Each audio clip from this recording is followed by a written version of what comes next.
1 Reis, capítulo de número 18, o verso que foi estabelecido, o verso 39, o que diz a palavra do Senhor: o que vendo todo o povo caiu sobre os seus rostos, e disse: só o Senhor é Deus, só o Senhor é Deus. Amém? Vamos dizer ao som de 3, só o Senhor é Deus? Amém? 1, 2, 3, vamos lá? Só o Senhor é Deus. Pode ser um pouquinho melhor. 1, 2, 3. Só o Senhor é Deus. Amém. Louvado seja o nome do Senhor. Somente Ele é Deus e não existe outro.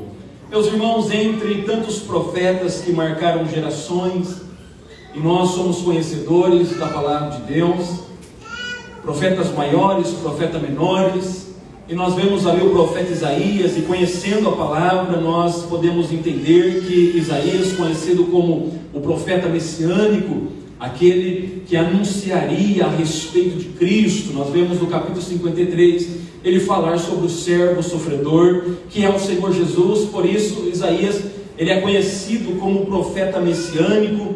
Nós também conhecemos o profeta Ezequiel, que é o profeta das visões alegóricas em frente ao rio Quebar, ali na Babilônia. Nós podemos também, diante da palavra do Senhor, observar um outro profeta, o profeta Jeremias, conhecido como o profeta das lágrimas, por ver a situação em que o povo está vivendo, e ele pregando por muito tempo o arrependimento, e vendo que a destruição viria, que o cativeiro viria, e que o povo não se arrependia dos seus pecados, não voltavam para Deus. Então ele chora com tristeza na sua alma, com angústia na sua alma, de ver a condição em que Israel e Judá está distante do Senhor. Mas nós também observamos o profeta Elias, que se destaca por causa da sua coragem.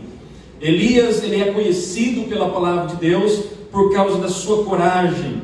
E a primeira aparição de Elias no cenário bíblico é exatamente no capítulo 17, do verso de número 1. Eu gostaria que os irmãos acompanhassem comigo.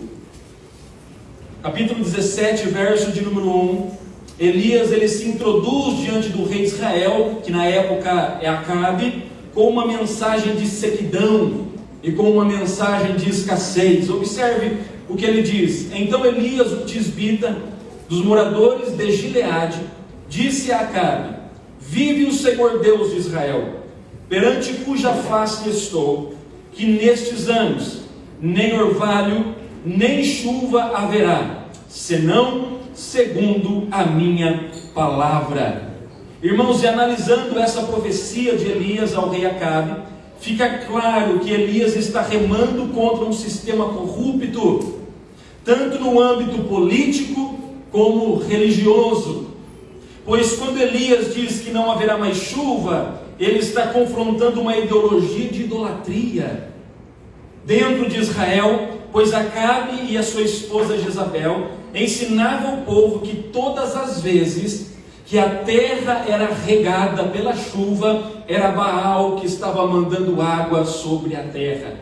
Então é um contexto de uma ideologia de idolatria, e Elias está combatendo a idolatria.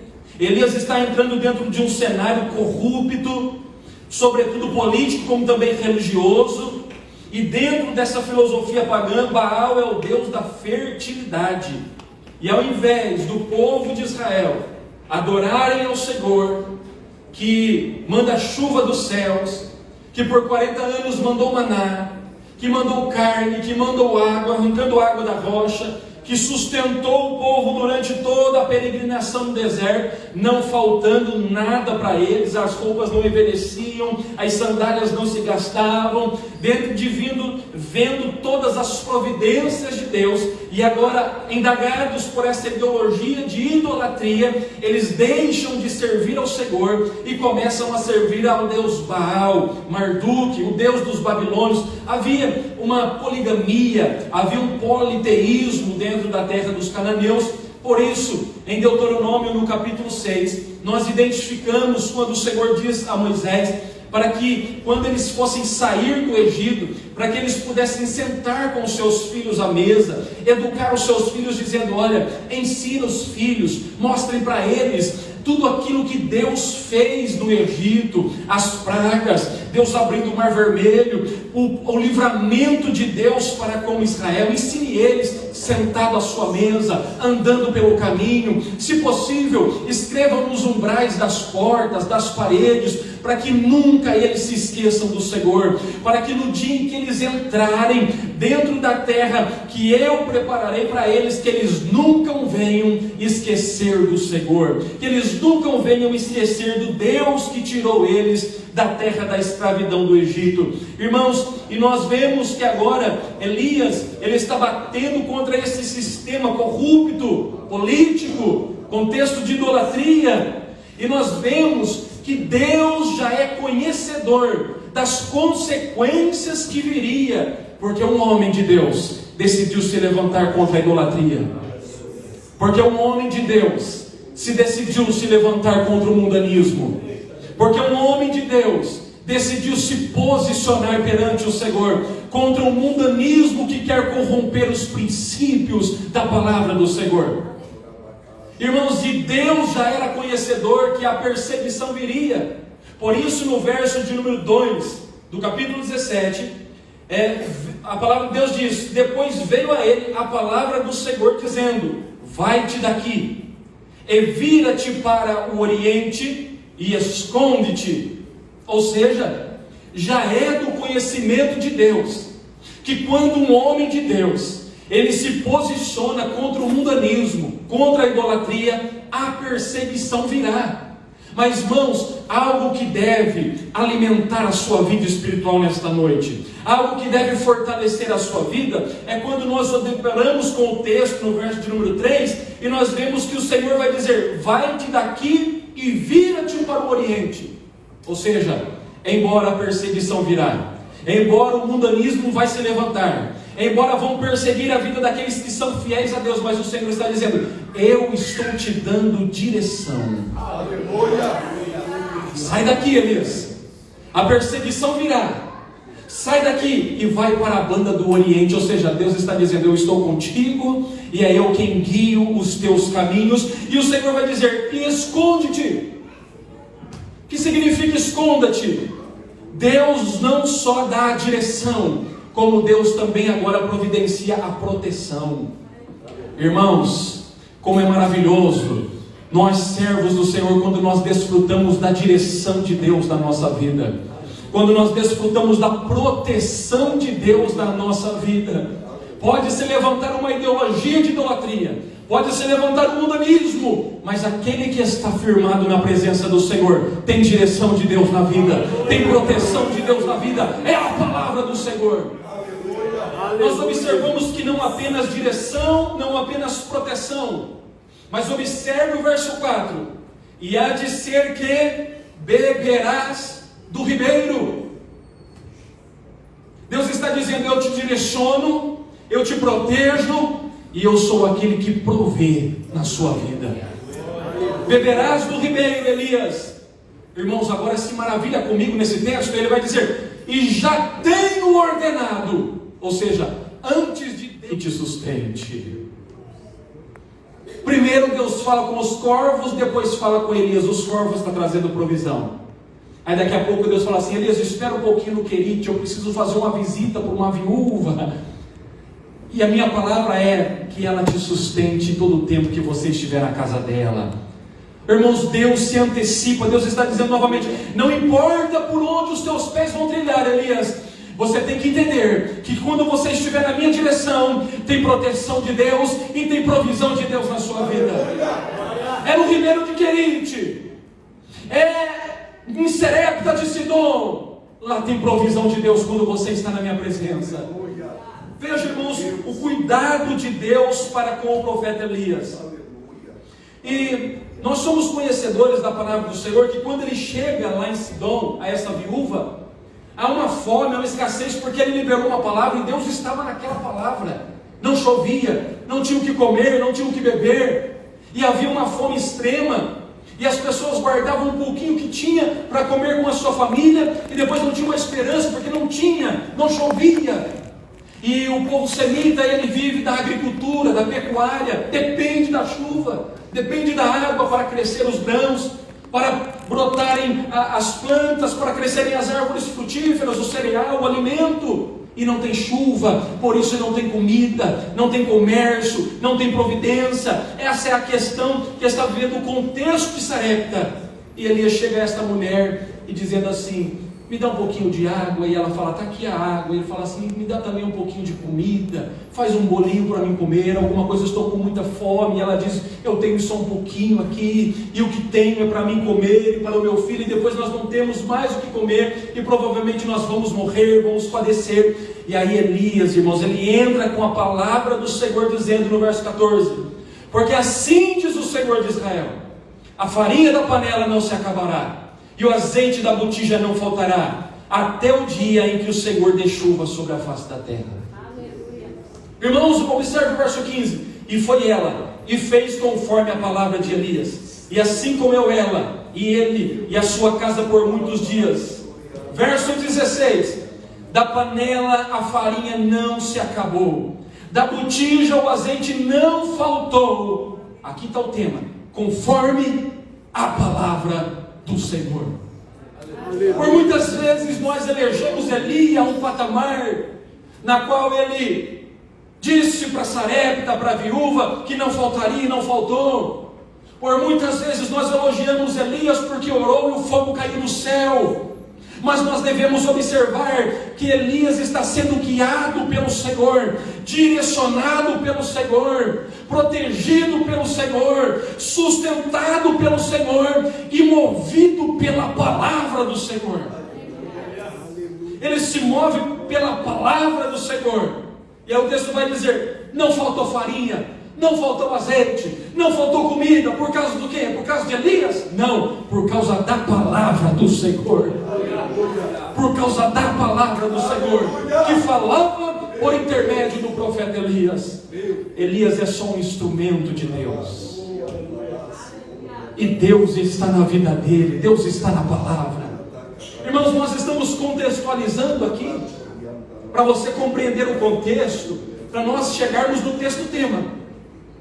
Após, irmãos, eles saírem dali, veio a palavra do Senhor no capítulo 18, dizendo assim a Elias: e sucedeu que depois de muitos dias, a palavra do Senhor veio a Elias no 3º ano, ou seja, 3 anos que não havia comida, sequidão, 3 anos que não havia chuva. Por 3 anos eles estavam passando necessidades, a ponto que Acabe chama Obadias, o teu servo, e diz: vamos sair pelos campos, vamos em beira dos ribeiros, para ver se nós encontramos água, para que a nação não pereça, para que os animais não pereçam. Irmãos, veja a condição em que eles estão. E o Senhor agora chama Elias para se encontrar com Acabe, depois de 3 anos de grande seca, de grande fome, de não tinha água sobre a face da terra. Capítulo 18, verso 1, analise comigo. E sucedeu que, depois de muitos dias, a palavra do Senhor veio a Elias no 3º ano, dizendo: vai, mostra-te a Acabe, porque eu vou dar chuva sobre a face da terra. Deus tem um projeto, Deus tem um plano. O plano de Deus deve se revelar como autor, criador, mantenedor de todas as coisas. E Deus chama o profeta Elias, e Elias vai. E quando nós chegamos no verso de número 17, nós vemos que a palavra de Deus vai dizer: e sucedeu que, vendo Acabe a Elias, disse-lhe Acabe: és tu perturbador de Israel? És tu perturbador de Israel? Irmãos, é incrível como o pecado obstinado pode cegar uma pessoa pela realidade. É incrível como que o pecado tem a capacidade de cegar uma pessoa pela realidade da vida que ela está vivendo. O camarada idólatra casou-se com Jezabel, mãe de deuses, serviam aos deuses, pecaram contra o Senhor, e quando ele se depara com um homem que está sendo guiado pelo Senhor, sustentado pelo Senhor, protegido pelo Senhor, tendo provisão de Deus na sua vida, ele vai dizer: tu és perturbador. É incrível como que o pecado tem a capacidade de cegar a realidade da vida de uma pessoa. Elias vai dizer: eu perseguidor, perturbador, não, mas tu sim, e a casa de teu pai, porque deixastes os mandamentos do Senhor para seguirem os deuses estranhos, para seguirem os balins. Aí, irmãos, nós estamos chegando num momento muito interessante da mensagem, porque é neste momento que Elias vai dizer a Acabe: agora pois, envia a mim todo Israel no Monte Carmelo, como também os 450 profetas de Baal, e os 400 profetas de Azerá, que comem da mesa de Jezabel. Irmãos, aqui nós podemos identificar 3 tipos de pessoas. A primeira tipo de pessoa que nós encontramos é Elias. E nós sabemos que Elias não é o único homem temente ao Senhor, porque posteriormente nos textos, quando Elias está lá no deserto, na caverna, o Senhor vai dizer: Elias, você não está só, eu ainda reservei 7.000 que não se prostraram perante Baal. Mas neste momento com Acabe, ele é o único. O único que é, presbítero? O único que serve ao Senhor. O primeiro tipo de pessoa é Elias. Aquelas pessoas que têm comunhão com Deus, aquelas pessoas que têm intimidade com Deus, aquelas pessoas que ouvem a voz de Deus. O segundo tipo de pessoa que nós encontramos aqui, que Elias chama para estar no Monte Carmelo, são os 450 profetas de Baal e os 400 profetas de Azerá. Quem são estes homens? Quem são esses profetas de Baal? São as pessoas sem Deus na sua vida, com a consciência cauterizada pelo pecado. Irmãos, e qual é o terceiro tipo de pessoa que está inserido nesse contexto? São os filhos de Israel. Observe que Elias, ele fala, no Monte Carmelo, profetas de Baal e Azera, e a casa de Israel. 3 tipos de pessoas vão se reunir no Monte Carmelo: aquele que serve a Deus, aquele que não serve a Deus. E Israel, quem é?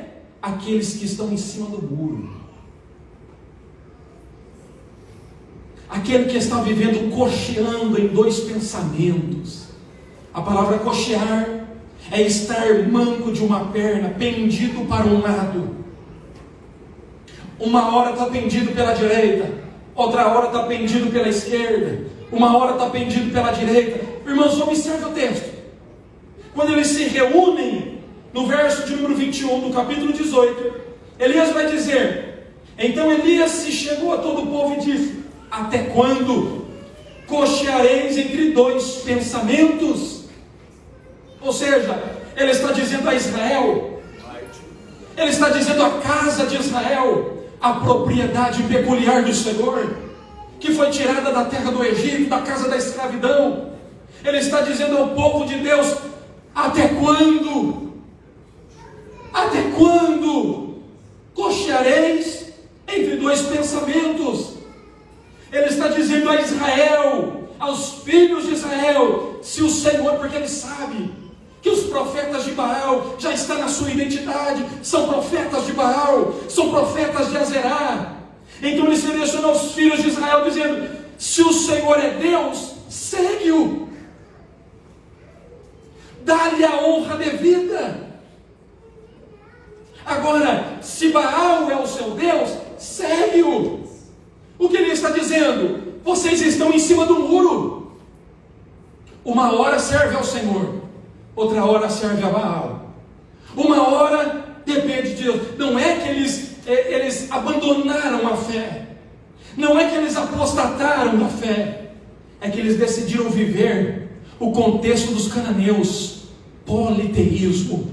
Adoram a Deus e adoram a outros deuses ao mesmo tempo, tudo vira um globo só. E Deus está levantando Elias para dizer que aquele povo é um povo de identidade. Aquele povo é um povo que foi arrancado pelas mãos do Senhor. É um povo que foi separado por Deus. Irmãos, quando Elias, ele fala assim: decidam o que vocês querem da vida de vocês, porque não pode viver dessa maneira. E observe a resposta do povo no término do texto, dizendo: porém o povo, contra fatos não existe. É verdade. Vou falar o quê? É verdade, eu estou vivendo dessa forma. Não temos o que dizer. Irmãos, e aqui eu entro em águas mais profundas. Diz assim para o seu irmão novamente, para o seu irmão assim: ó, fique ligado. Se ele ficar bravo, você dá uma risadinha para ele assim: fique ligado. Deus tem uma palavra para você.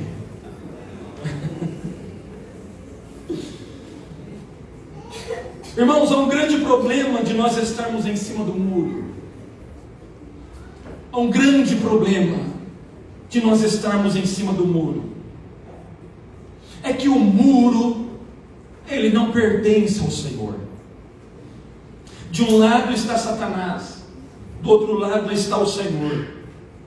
E esse povo é um povo que está aqui e ali. Aqui, ou seja, está bem no meio, entre dois, cocheando em dois, ou seja, está em cima do muro. Não sei se estou aqui, ou não sei se estou ali. E Deus chamando para o arrependimento, usando Elias, e nós não vemos nenhum profeta de Baal e de Azera dizer: não vai não, não acredita em Elias não. Por quê? Porque eles sabem que estar em cima do muro já é estar pertencendo a Satanás, a Baal. Ou seja, há um grande problema que Israel está enfrentando, e Satanás está muito alegre com isso. Israel está em cima do muro, e o grande problema de estar em cima do muro é que essas pessoas estão dando brechas para o diabo, brechas para Satanás. E quando damos brecha para Satanás, é quando a nossa vida se torna vulnerável aos ataques do maligno, porque a condição em que essas pessoas estão vivendo não é de identidade com o Senhor. E nós somos orientados pela palavra do Senhor, que nós temos um adversário astuto, estrategista, que diariamente lança dardos inflamados para atingir a mente e o coração daqueles que abrem brechas na sua vida. Observe comigo, meus irmãos, Efésios capítulo 6, verso 10. O verso 10 e o verso 16. Paulo dizendo aos Efésios, ele vai dizer: quanto ao mais, sejam fortalecidos no Senhor e na força do seu poder. Verso 16: segurando sempre o escudo da fé, com o qual poderão apagar os dardos inflamados do maligno. Ou seja, Satanás diariamente, ele é estrategista, ele é observador, e ele tem aquelas flechas. Você já brincou com aquele brinquedo de tiro ao alvo? Quem já brincou? Coloca o alvo e pega aquelas flechinhas e fica atingindo, tacando para atingir o alvo. E Satanás também atinge vidas que estão dando brechas, e a palavra de Deus vai dizer que ele tem em suas mãos dardos inflamados, fogo que quando atinge o alvo, e o alvo é a mente das pessoas, quando Satanás atinge o alvo, queima, pega fogo. O alvo desses dardos inflamados são a mente das pessoas, presbiteriano, mas através do quê? Das informações. Satanás atinge, ele joga dardos inflamados na vida de pessoas que estão titubeando em dois pensamentos, no objetivo de atingir a mente com informações. E o que é informações? Informações é entrada para a formação da pessoa. Quando nós estudamos a teologia, nós entramos na teologia, porém ainda não estamos formados. Então estamos recebendo informação, recebendo informação através dos pastores, através dos professores, através da apostila, e aquilo vai nos formando para o dia da nossa formatura. Ou seja, informação In significa entrada, formação, algo formado, preparado, capacitado, pronto. Ou seja, Satanás lança dardos inflamados na mente de pessoas para que elas recebem e sejam formadas conforme o caráter do mundo, conforme o caráter distante do Senhor. Irmãos, e as áreas pelas quais o inimigo trabalha são os 5 sentidos da nossa vida. Ora, nós podemos observar que os 5 sentidos quais são? Visão, audição, olfato, paladar e toque. Como que Satanás, ele traz informações, nós estamos no contexto de Israel, não se esqueça, a condição que eles estão vivendo. E qual é a informação que vai gerar uma formação? Através dos ouvidos. Se a maneira em que Satanás trabalha na vida de uma pessoa com dardos inflamados é na mente, e por isso o apóstolo Paulo vai dizer em Romanos capítulo 12, não vos conformeis com este mundo, mas transformar-vos pela renovação da vossa mente, cabeça, ou do pensamento. Sai dessa vida, muda de mente, porque é na área da mente, do psicológico, que Satanás trabalha. Nos 5 sentidos, o primeiro sentido é a audição. Irmãos, eu pergunto com muito amor, e com muito respeito, com muito temor no meu coração: a quem nós temos dado os nossos ouvidos? A quem nós temos dado os nossos ouvidos? Quando nós olhamos para um contexto de mundanismo, nós vemos músicas seculares. Não tem problema ouvir música secular.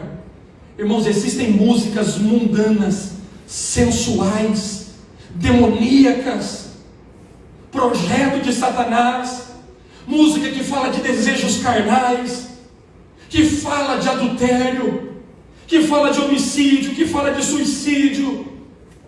Pessoas sem temor a Deus que cantam mau testemunho. Irmãos, há um amor de Deus para o seu coração nesta noite. Cuidado com aquilo que você está ouvindo. Cuidado. Quais são as influências?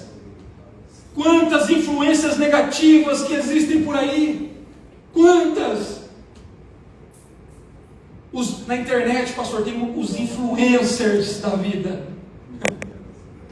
Aí você vai pesquisar quem é os influencers que os jovens estão seguindo, e não tem um pingo de temor ao Senhor.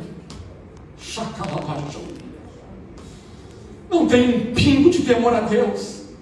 Músicas mundanas. Pessoas que, irmãos, diante dos stores, dos rios, é rios que eu estou certo que eu estou falando? Rios, tá lá, você sabe disso. Está lá os rios, os réus, de pessoas que são grandes influenciadores, que arrastam multidões, que não temem ao Senhor, que postam seus vídeos atraentes, pornográficos, sensuais. E a quem nós estamos dando os nossos ouvidos? E nós precisamos entender que nós não podemos ficar consumindo isso, pois precisamos entender que tem coisas que não servem para as nossas vidas, porque isso abre brechas para Satanás. Sim, isso abre brechas para Satanás. Não deixe, meus irmãos, que o diabo tenha lugar na sua vida. Não deixe que o diabo tenha lugar dentro da sua casa. Não deixe que o diabo tenha lugar dentro da sua família. Quem você tem ouvido? Com quem você está andando? Quem são seus conselheiros? Quem são seus influenciadores? Qual é o objetivo de Satanás? É atingir a mente das pessoas com dardos inflamados, para se encherem do mundanismo e esmorecerem na fé em Deus. Veja como Satanás é estrategista. Ele não chega de uma vez, é devagarinho, sorrateiramente, e assim sendo, irmãos, sendo atacados e destruídos pelo inimigo. Por isso a orientação do apóstolo Paulo em Efésios 4,17: não deis lugar ao diabo. Não deis lugar ao diabo. Coloque filtro nos seus ouvidos. E quem está recebendo essa palavra diz: fala comigo, Jesus. Aleluia. A segunda porta pela qual Satanás ele usa para lançar dardos inflamados na vida daqueles que estão titubeando em dois pensamentos é a visão. Aquilo que o Senhor Jesus disse em Mateus 6:22, a porta de entrada para o nosso corpo, a visão.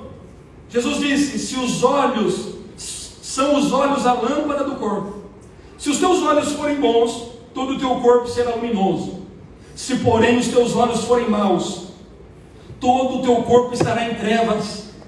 Portanto, caso a luz que em ti há sejam trevas, que grandes trevas serão todo o seu corpo. Aqui nós temos o entendimento que a outra área que Satanás ele tenta atingir o ser humano é através da visão, daquilo que os nossos olhos estão vendo, através dos nossos ouvidos, que nós estamos ouvindo lá dentro, que são filmes demoníacos. Tem um filme que está lá, que chama Diabo, olha. Agora ele não precisa nem disfarçar, não é verdade? O filme chama Diabo. Oh, que vontade de assistir esse filme. Irmãos, você acredita? Eu ouvi relatos de pessoas que assistiram o filme do Diabo. E sabe o que aconteceu, pastor? Ficaram com pena do diabo.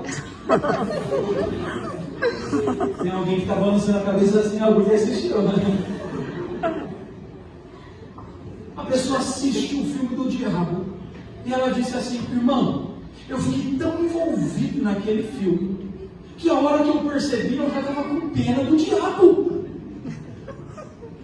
Gente, veja a capacidade que Satanás tem de introduzir na mente do ser humano, que dá à sua mente vulnerável, brechas abertas, para que essas coisas entram pelo campo dos olhos, atingem a mente e a fé vai esmorecendo. Filmes demoníacos, filmes terríveis, séries sensuais, pornografia. Irmãos, nunca houve, como nos nossos dias, tantas pessoas, inclusive dentro das igrejas, dentro da prática da pornografia. E louvado seja Deus, porque a palavra de Deus fala sobre a pornografia. A palavra de Deus fala sobre as consequências da pornografia. A palavra fala qual é a visão de Deus em relação à pornografia. Irmãos, filmes de bruxaria, feitiçaria, rituais satânicos. Esse dia eu abri o YouTube para ver algumas coisas, eu vi lá nesse Reels. Um ritual satânico, uma manifestação demoníaca dentro de um terreiro. Isso está explícito. E lá uma capacidade, irmãos, uma quantidade avassaladora de sites, de visualizações, de pessoas que, ao depararem com aquele vídeo, sentiram um desejo de entender como é esse movimento. E através das portas dos olhos viram rios, filmes, vídeos de bruxaria, feitiçaria, rituais, e sentiram o desejo de conhecer, e hoje estão dentro dessa prática pagã, demoníaca, destrutível, a imagem e a semelhança do Senhor. Louvado seja o nome do Senhor Jesus. Imagens, irmãos, de assassinato, suicídio, jogos. Vai lá, prepara, jogo. Counter-Strike. E aí você olha para o assassino. Como é o nome daquele lá aquele nome em inglês, como mata em séries? Serial killer. Aí pergunta para o serial killer: você se espelhou em quem? Ele fala: naquele hominho, no policial, do Counter-Strike.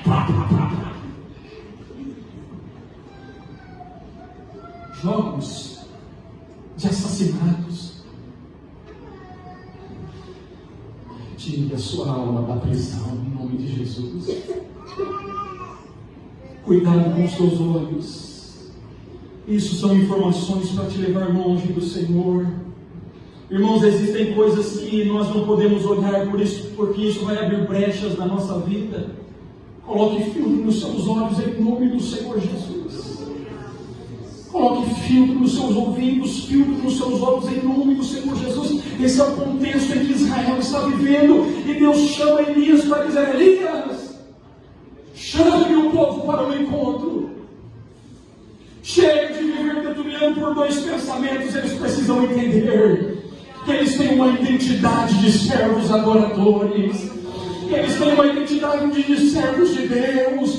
Que foi eu que nos fiz. Que foi eu quem nos comprei, que foi eu quem nos direcionei, que sou eu o Deus da vida deles.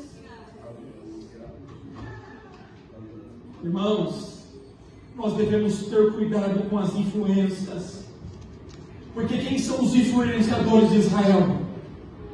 Aqueles que estão servindo aos deuses estranhos. Eles são os influenciadores de Israel.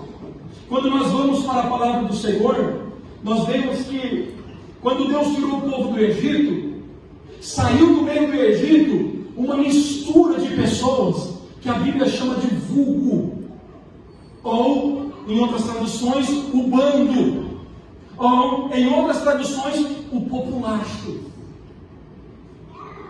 São pessoas que estão vivendo dentro de uma prática, dentro do Egito, pagã, pecaminosa, e o Senhor, quando tira o povo de Deus do Egito, eles falam: queremos ir junto.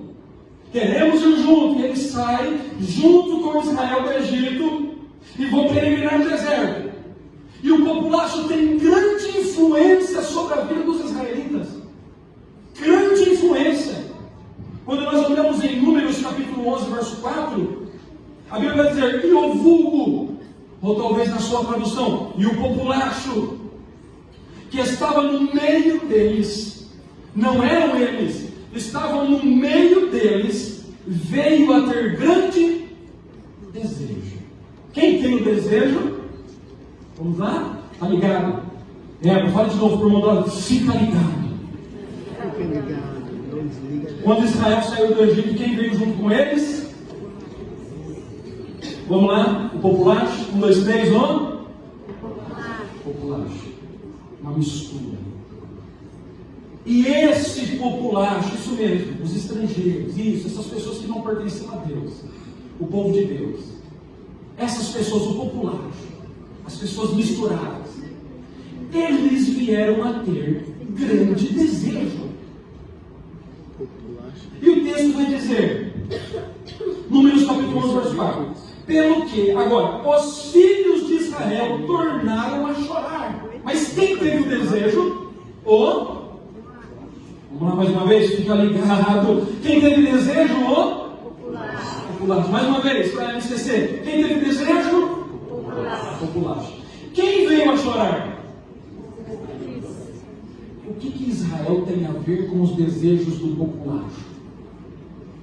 Influências. O populacho está dizendo assim: ai, que desejo de comer aquele pepino, aquela lasanha, aquela comida tão gostosa, consagrada aos ídolos dentro do Egito. Ai, que vontade de voltar para aquela vida. Ai, que vontade, meu Deus. Israel está aqui dando ouvido ao populacho. Ele vai dizer: não é que eu estou com vontade também? Que vontade de fugir da presença de Deus e viver as coisas do mundo. É tão gostoso as coisas do mundo, né? É tão bom. Deixa as consequências para depois, mas é tão bom. E ele vai dizer aqui: rapaz, não é que é bom mesmo. A coisa do mundo é bom demais. Só que as consequências vêm depois. Mas é bom demais. E houve um desejo no coração dos filhos de Israel por causa do desejo que estava no coração do populacho. Lembrando-nos dos peixes que no Egito comíamos de graça, e dos pepinos, e dos melões, e dos porros, e das cebolas, e dos alhos. Desejo no coração do populacho influenciou o povo de Deus. Por grande influência, Israel caiu na idolatria. Se relacionaram com o povo pagão, porque o populacho é um povo que está no meio de Israel, que convive com Israel. Vamos lá aplicar para os nossos dias. Estão nas mesmas escolas que vocês estão no mesmo ambiente de trabalho que vocês estão criança todos os dias, indo para a escola junto, voltando junto, passeando junto, saindo junto, indo para o cinema junto, está junto, o populacho está junto. Mas qual é o problema do populacho? Não servem a Deus, não honram a Deus, não temem a Deus, e pela influência, pela amizade, pelo envolvimento, passa a ter o desejo no coração dos filhos de Israel, o mesmo desejo que está dentro do coração do populacho. E esse é o contexto de Israel nos dias de Elias. Deus está dizendo: meu povo não vai ser influenciado. Elias, prepare este povo, porque algo extraordinário vai acontecer. Deus não abre mão da sua glória. Deus não dá a sua glória a ninguém, meus irmãos. O nome dele é Santo, Santo, e outra vez Santo e Bendito. O nome dele é Deus zeloso, Deus maravilhoso, Pai da eternidade, Príncipe da paz, Emmanuel, o Santo Deus Todo-Poderoso. A minha glória não darei a ninguém, e nem as imagens de escultura, disse o Senhor.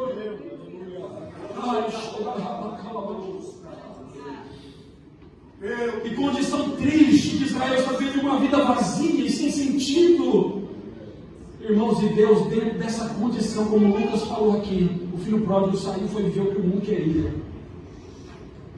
Mas a condição de Deus, o sentimento de Deus para com essa pessoa, ele foi influenciado, foi atingido. E agora Deus está dizendo: Elias, prepara o povo, porque há no meu coração uma misericórdia. Misericórdia é a união de duas palavras: miser e córdia. Córdia vem de cordial, coração. Miser é miséria. Ou seja, há um sentimento no coração de Deus em relação àquelas pessoas miseráveis e pobres. Quais, presbítero?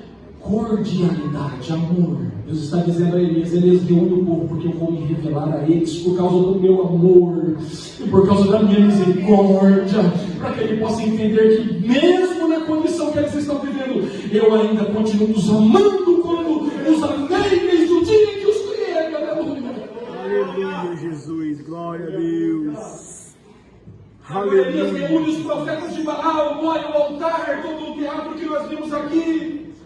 E ele reúne, irmãos, todos ali, e começam a clamar a Deus. E naquele momento Elias ora ao Senhor, irmãos, e Deus se revela para destruir toda mentira. Deus se revela para nós.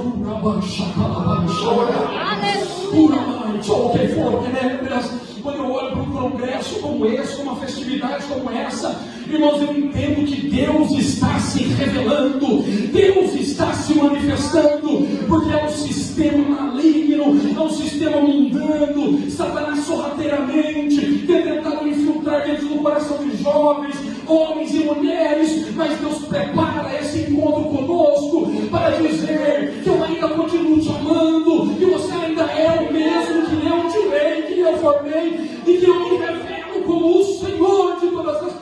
Oh,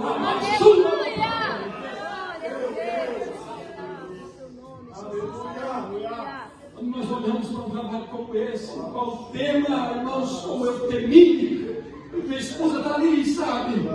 Como eu temi, pastor Evaldo, quando olhei para esse tema, é tempo de voltarmos para o Senhor. Eu falei: Deus, eu não tenho capacidade. Deus, não. Irmãos, e Deus disse ao meu coração: eu preparei um encontro. Glória a Deus. Aleluia. Aleluia.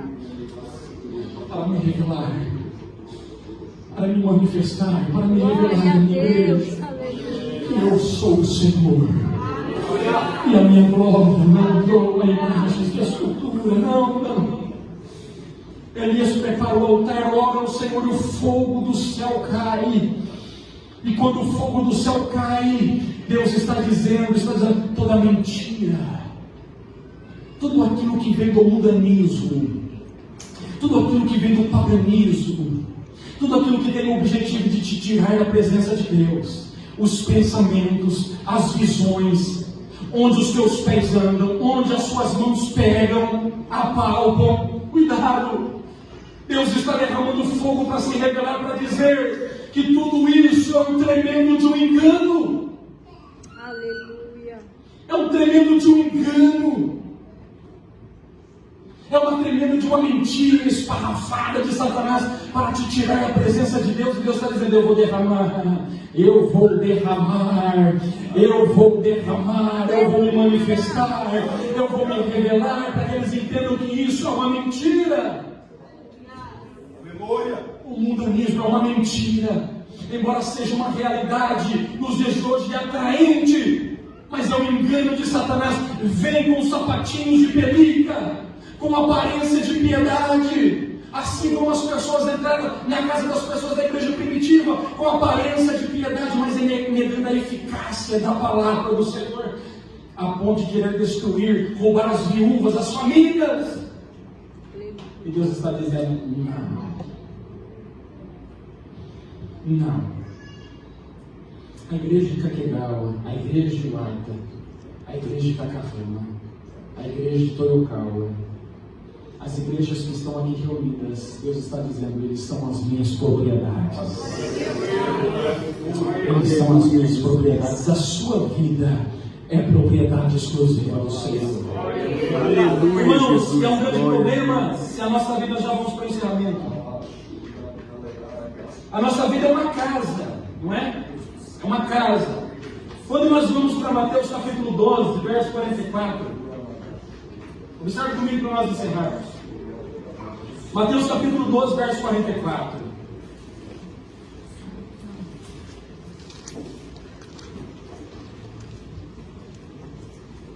(44 a 45), ou também, vamos para Lucas 11, 21, é o mesmo texto, porém, na carta de Lucas. Lucas 11, 21 ao 26.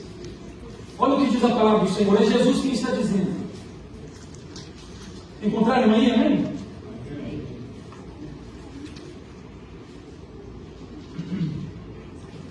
Quando o valente, armado a sua casa, quando há um valente e guarda armado a sua casa, em segurança está tudo quanto ele tem. Mas, sobrevindo outro mais valente do que ele, e vencendo-o, tira-lhe toda a armadura em que confiava e reparte os seus despojos. Jesus disse: quem não é comigo é contra mim. E quem comigo não ajunta, espalha. Quem não é valente? Irmãos, o verso de número 21, valente é Satanás. É quando uma pessoa vivia na prática do mundanismo, escravizada pelo pecado. Tinha um valente na vida dela. E esse valente era Satanás. A pessoa fazia tudo que era errado, mentia. Não precisava nem roubar, matar, usar droga, não. Mas sem Jesus já está no pecado. E tinha um valente sobre a vida dessa pessoa. Mas aí Jesus vem e diz assim: mas sobrevindo um que é mais valente. Aleluia. Quem é esse mais valente? É Jesus de Nazaré. Quando uma pessoa está vivendo no pecado, a casa dessa pessoa, ela tem um valente, Satanás, que rege o coração, a mente dessa pessoa. Mas quando essa pessoa, ela tem um encontro com o Evangelho, e o apóstolo Paulo vai dizer aos romanos que o Evangelho é o poder de Deus para a salvação de todo aquele que crê. Quando essa pessoa tem um encontro com o Evangelho, o mais valente entra dentro da casa, que é Jesus de Nazaré. E Jesus joga para fora aquele valente que era Satanás, e Jesus começa a habitar dentro dessa casa. E Jesus começa a habitar dentro dessa vida. E Jesus começou a habitar dentro de mim. Jesus começou a habitar dentro de vocês. Jesus começou a habitar dentro de vocês. E Jesus começou a mudar a nossa vida, nossa maneira de ser, nossa maneira de viver. O Espírito Santo trabalhando no nosso coração, o Espírito Santo trabalhando na nossa mente. E o primeiro valente, diz a palavra do Senhor, ele não se cansa. Ele sai, mas depois ele... eu vou voltar. Irmãos, olha o verso 24. Quando o espírito imundo tem saído do homem, anda por lugares secos, buscando repouso, e não o achando, diz: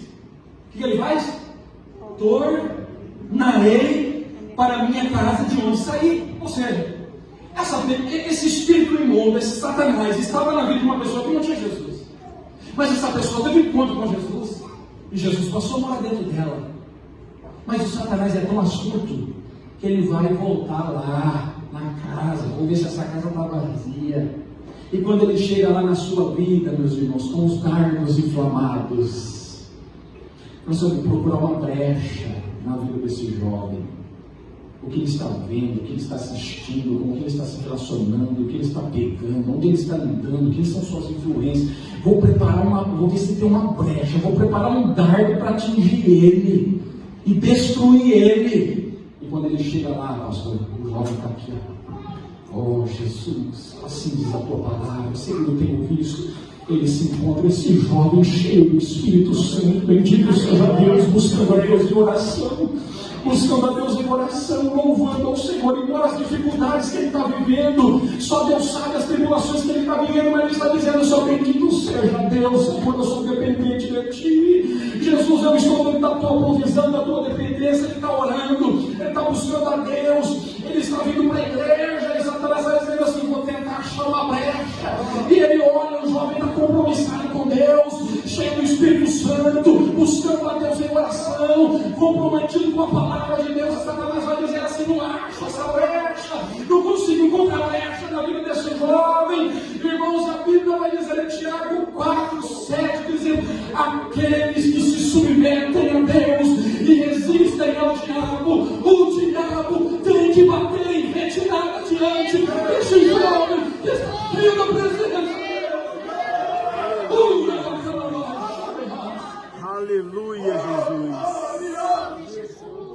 Ele encontra um jovem comprometido com Deus, cheio do Espírito Santo. Ele vai dizer, eu vou tentar ele, eu vou tentar matar ele, eu vou tentar jogar dados na mente dele.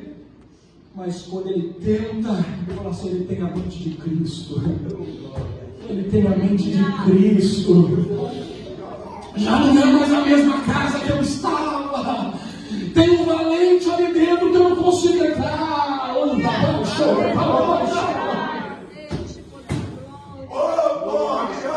Tem um valente dentro dessa casa e eu não consigo entrar dentro dela.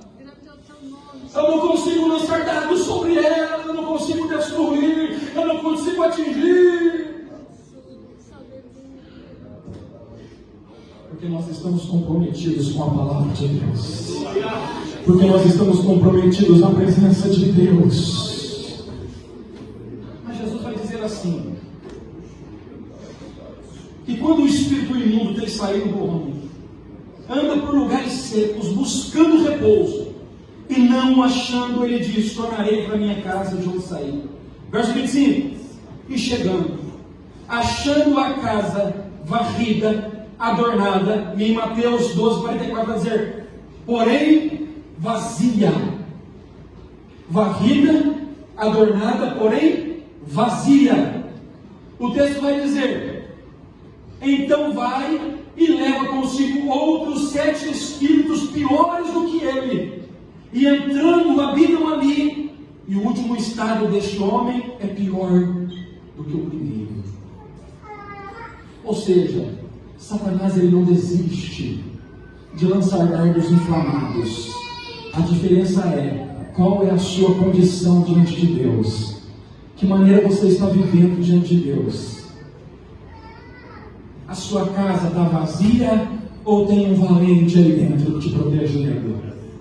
Como está o seu compromisso com a palavra de Deus? Como está o nosso...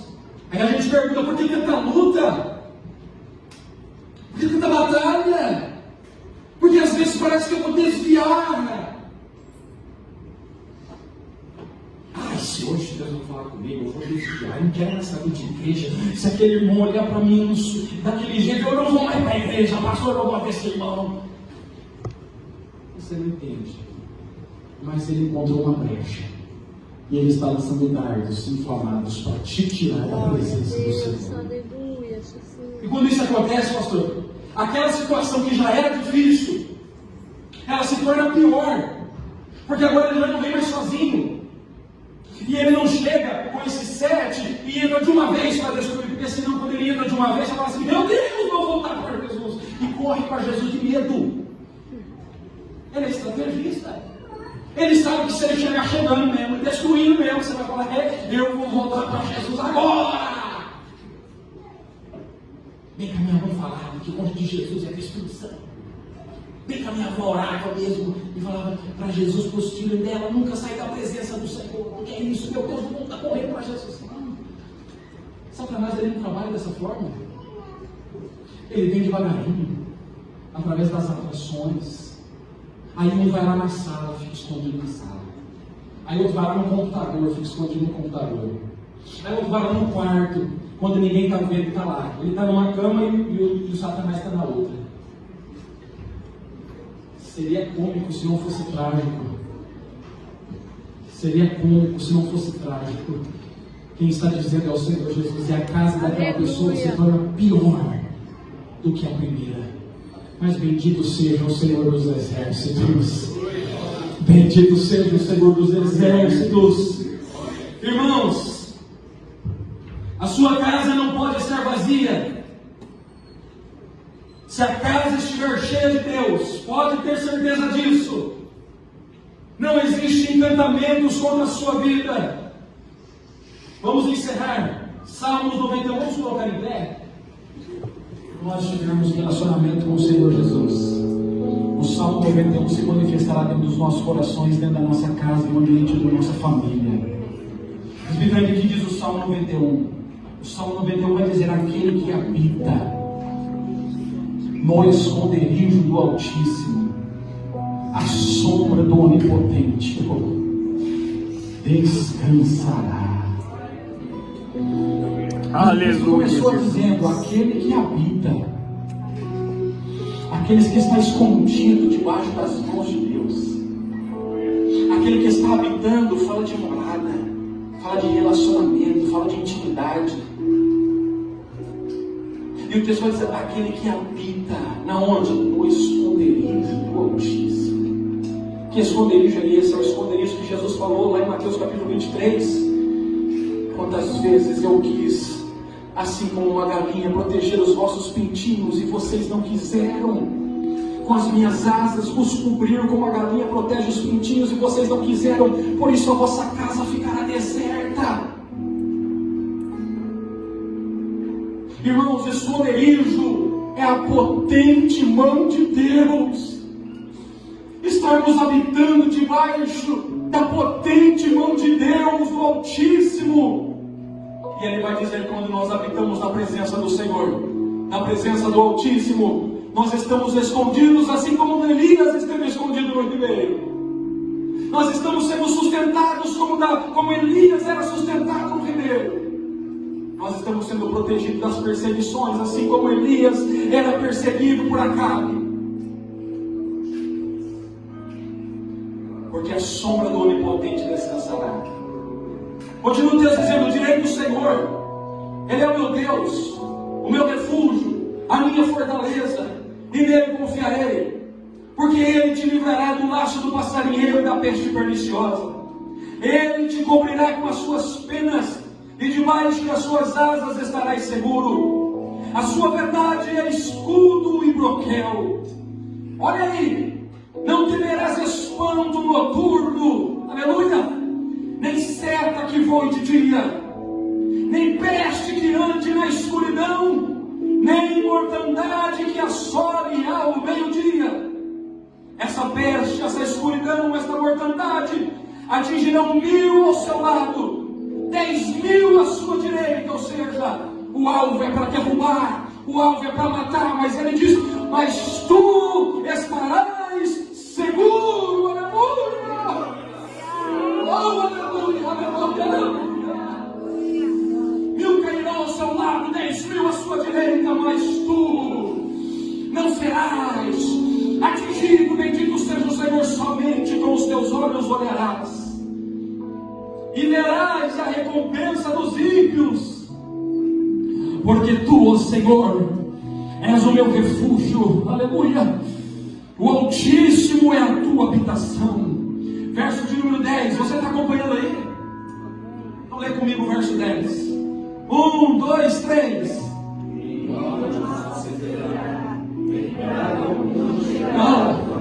Não, irmãos, Satanás está sendo destruído. Satanás está sendo afundado dentro da terra agora. É mais alto, é com todo ímpeto. Diz, vamos lá, 1, 2, 3. Nenhuma. Nem praga alguma. Vamos lá, 11. Mais forte. Em todos os seus caminhos, aleluia. Eles vão fazer o quê? Levanta. Para que não tropeces com o teu pé. Verso 13.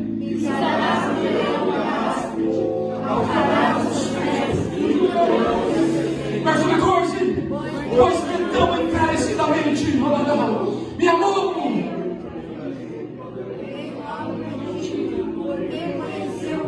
Verso 15. Ele que invocará.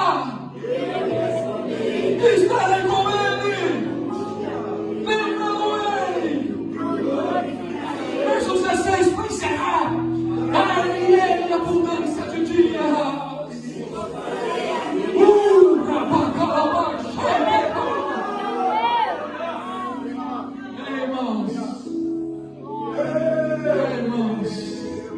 Deus preparou essa noite para ter um encontro comigo e contigo. Eu quero convidar você a vir aqui na frente, nós vamos orar todos juntos. Que diz assim: Jesus, a partir de hoje eu quero fechar as brechas. Eu quero fechar as brechas da minha vida. Eu já entendi que Satanás tem trabalhado. Eu já entendi que Satanás tem tentado. Eu entendo que eu preciso.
casa de Deus, onde Deus é bom demais e o tempo todo. E hoje estamos aqui na cidade de Shizuoka, Kakegawa, onde Deus, Ele fala em nossos corações. É tão maravilhoso estar na presença de Deus, que Deus, Ele se manifesta através de pastores, pregadores, louvores, evangelistas, sempre para trazer as boas novas. E é maravilhoso demais. E aqui está o pastor Edivaldo Militão, homem de Deus, pregador nato da palavra de Deus. E ele vai deixar uma mensagem de alegria, de conforto para todos vocês, porque Deus é bom demais o tempo todo. Aleluia. Meus irmãos, a paz do Senhor. Foi um dia maravilhoso, um culto com a presença de Deus. E nós nos lembramos do Salmo 122, verso 1, alegrei-me quando disseram vamos à casa do Senhor. Lembra de outro salmo que Davi diz, mais vale um dia nos teus atos do que 1000 nas terras da impiedade. O outro salmo, ele vai declarar que uma coisa ele pediu e buscaria, que pudesse habitar todos os dias na casa do Senhor para contemplar a beleza do Senhor e aprender no seu santo templo. E hoje nós somos privilegiados com todas essas bênçãos de Deus. E você vai congregar, vai para a igreja, ouvir a palavra de Deus, prestar o seu culto ao Senhor e se encher do Espírito Santo para estar preparado, porque Jesus está voltando. Que Deus te abençoe, fica na paz de Cristo Jesus. Tchau. Amém. E Deus é bom demais o tempo todo. Aleluia. Pastor.